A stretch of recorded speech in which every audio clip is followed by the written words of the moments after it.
Mudathir Muparaza hujafika kwa Mohamed Dumbia.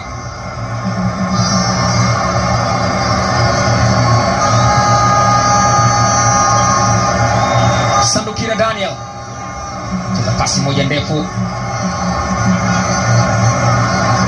Ibrabaka Diara miongoni mwa walinda mlango wenye footwork ya maana mno. Didi Diara, hauna mashaka pindi ambapo unamrejeshea mpira.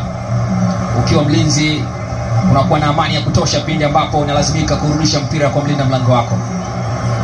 Maxi Nzengeli anaondoka. Maxi pia foul.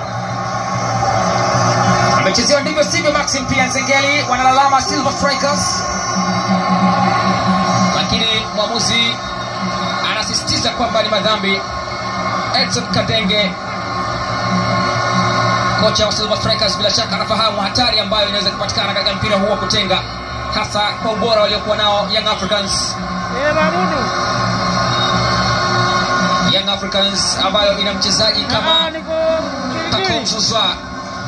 Dakika zinaongezwa 2 kukamilisha kipindi cha kwanza cha mechi ya mkondo wa kwanza, raundi ya pili, ligi ya mabingwa Afrika ikisakwa tiketi ya hatua ya makundi ya ligi ya mabingwa Afrika msimu 2025-26.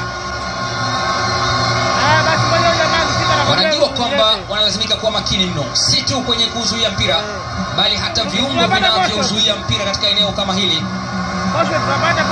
ni lazima wawe makini navyo.